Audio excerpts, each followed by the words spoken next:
تمنا پلا ہے سرکار مدینے میں، مرنے کی تمنا ہے سرکار مدینے۔ غریب نواز کانفرنس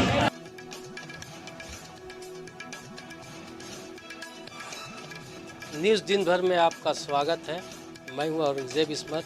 یہ ہماری خوش نصیبی ہے کہ ہمارے ساتھ غلام مقتدیٰ صاحب تشریف فرما ہے۔ ان سے جلسے کے بارے میں کچھ سوالات کریں گے۔ فیضان خواجہ غریب نواز، غریب نواز پہ آپ تھوڑی روشنی ڈالیے سر۔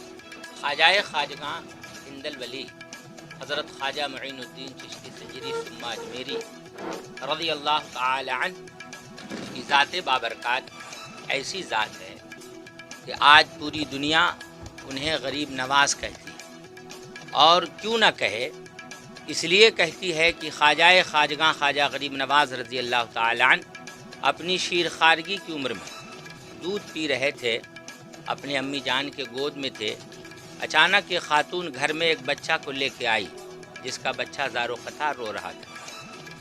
خواجہ خواجگاں کی امی جان حضرت سیدتنا ماہ نور رضی اللہ تعالی عنہ کہتی ہیں اس خاتون سے کہ تم اپنے بچے کو دودھ پلاؤ، بھوک کی وجہ سے یہ بچہ رو رہا ہے۔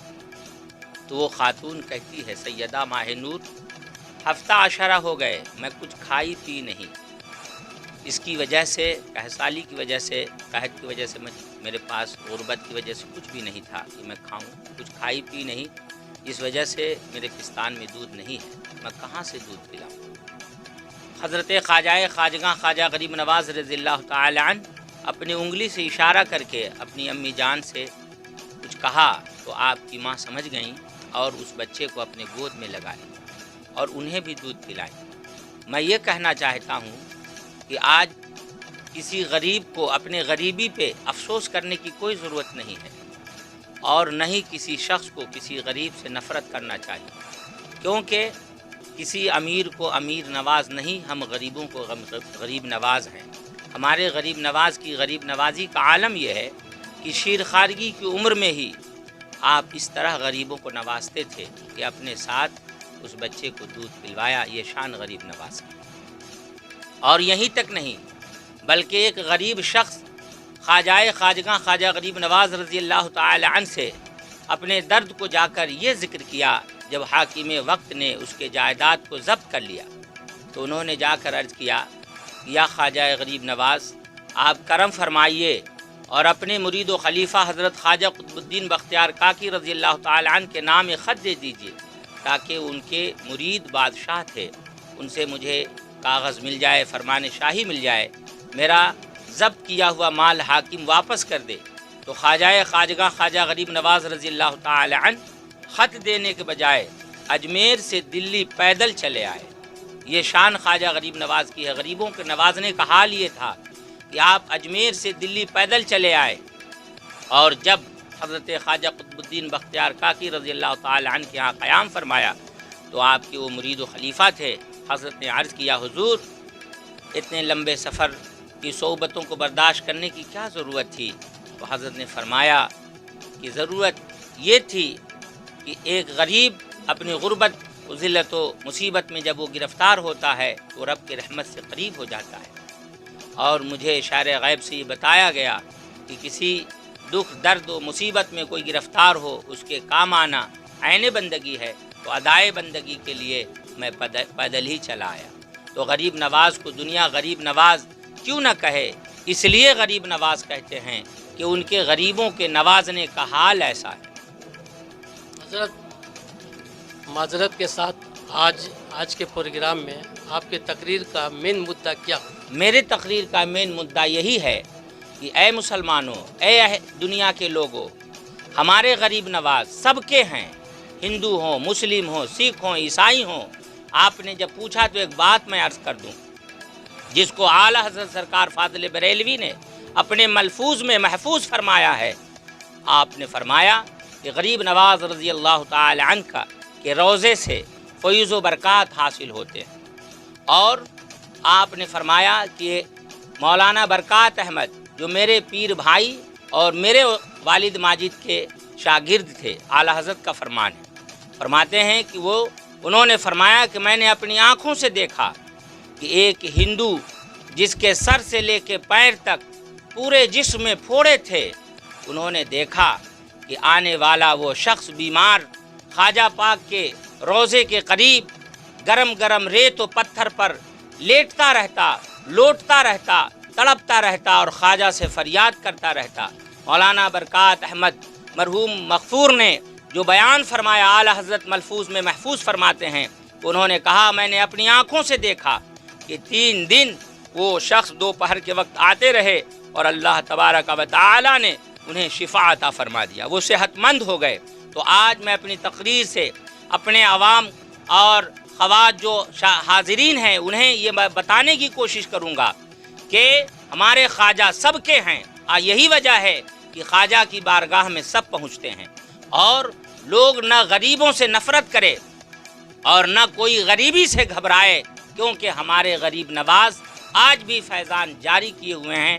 میں اپنی تقریر میں آج یہی کہنے کی کوشش کروں گا۔ حضرت آپ بہار کے سرزمین سے چل کے بنگال کی سرزمین پہ آئے ہیں، جی آپ یہاں کے نوجوانوں کو خصوصاً جی نوجوانوں کو کیا آپ میسج دینا چاہتے ہیں؟ میں بہار ضلع سمستی پور کے مدرسہ انوار مصطفیٰ سوکپور کا محتمم ہوں۔ میں وہاں سے یہاں آیا مولانا خوشنود عالم صاحب قبلہ فریدی کی دعوت محبت پر، اور یہاں آیا تو یہاں کے جوان اور جلسے کے منتظمین کو بڑا خوش اخلاق پایا۔ آج میں ان جوانوں سے یہی پیغام دوں گا کہ اے جوانوں، علم کے بغیر نہ رہو۔ خواجہ خواجگاں خواجہ غریب نواز رضی اللہ تعالی عنہ کے والد بزرگوار وصال فرما گئے تھے، باوجود اس کے خواجہ خواجگاں حصول علم کے لیے آپ سمرقند و بخارا کا سفر فرمایا، اور خواجہ خواجگاں حافظ قرآن عالم دین ہو گئے۔ اس لیے بغیر علم کے آپ کی زندگی بیکار ہے۔ حضرت امام غزالی رحمۃ اللہ تعالی علیہ نے مردہ قرار فرمایا، اگرچہ وہ چلتا پھرتا ہو اور اگر علم نہیں تو وہ مردہ ہے۔ تو میں اپنے جوانوں سے آج یہی بتاؤں گا کہ آپ علم حاصل کریں، اس لیے کہ آقا کائنات صلی اللہ تعالی علیہ وسلم نے اپنی امت سے ارشاد فرمایا، عالم بنو یا عالم سے علم حاصل کرنے والا بنو، یا عالم کی بات سننے والا بنو، یا عالم سے محبت کرنے والا بنو، پانچواں نہ بننا ورنہ ہلاک ہو جاؤ گے۔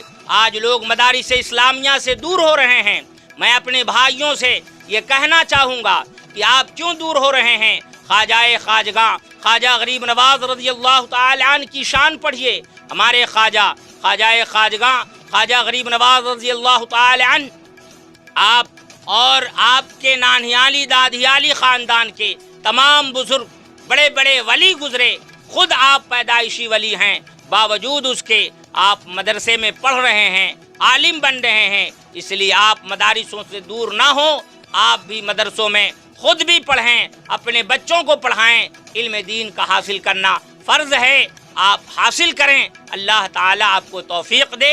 میں اپنے جوانوں سے یہی کہوں گا۔ حضرت ایک بات میں آپ سے پوچھنا چاہتا ہوں کہ ہمارے معاشرے میں علماؤں کی قدر ہم لوگ نہیں کر پا رہے ہیں، شاید کوئی خاص وجہ ہے یا پھر ہمیں لگتا ہے کہ اسی وجہ سے آج ہم لوگ پستی کے حالت میں چلے جا رہے ہیں۔ آج یہ بہت بڑی کمی ہے، جیسا کہ میں نے آقا کائنات صلی اللہ علیہ وسلم کا ایک ارشاد پہلے سنایا کہ پانچواں نہ بنو ورنہ ہلاک ہو جاؤ گے۔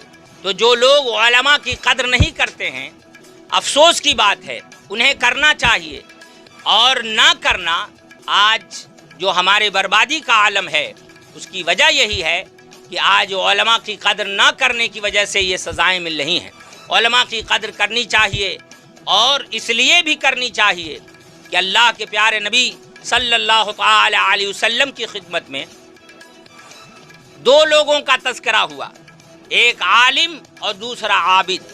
تو اللہ کے پیارے نبی صلی اللہ تعالی علیہ وسلم نے ارشاد فرمایا، عابد پر عالم کی فضیلت ایسی ہے جیسے تمہارے ادنا آدمی پر میری فضیلت۔ یہ عالم کی فضیلت آقا کائنات صلی اللہ تعالی وسلم بیان فرما رہے ہیں کہ عالم پر عابد پر عالم کی فضیلت ایسی ہے جیسے تمہارے ادنا آدمی پر میری فضیلت. اب آپ سمجھ جائیں کہ عالم کی کتنی فضیلت ہے. اس لیے جو نہیں کرتے ہیں انہیں کرنا چاہیے، اور جو کرتے ہیں اللہ انہیں مزید توفیق دے.